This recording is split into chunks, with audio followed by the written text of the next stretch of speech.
పైన నాకు రాదు. చికెన్ సెంటర్ చికెన్ తెచ్చుకుంటా చెప్పు చక్కగా కోడి తెచ్చి కోసుకొని చికెన్ తినేటోళ్ళు. ఎక్కడున్నారు మీరు? ఎందుకు వచ్చింది ఇక్కడికి? అమ్మవారిని వన ప్రవేశం చేయించడానికి వచ్చినాము ఈ రోజు. ఏ అమ్మవారు? సమ్మక్క తల్లి. ఎందుకు వనప్రవేశం ఎందుకు చేస్తున్నారు? అంటే మొన్న అమ్మవారి నిన్న అమ్మవారిని గద్దెకి తీసుకొచ్చినాము. మొన్న నిన్న 2వ రోజు అయింది, వాళ్ళ 3వ రోజు మళ్ళీ అమ్మవారిని యథావిధంగా అమ్మవారి స్థానంలోనే అమ్మవారిని అక్కడ వదిలేస్తాము.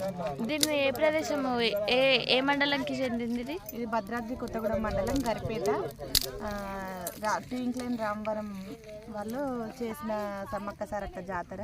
అమ్మవారిని మళ్ళీ వన ప్రవేశానికని తీసుకొచ్చినాము. ఎన్ని సంవత్సరాల నుంచి చేస్తారు జాతర? జాతర ఇది 6వ జాతర. అంటే 12 సంవత్సరాల పైన అవుతుంది జాతర మొదలుపెట్టి చేయడము. వెలిసిన అమ్మవారు అన్నమాట ఇది. ఇక్కడ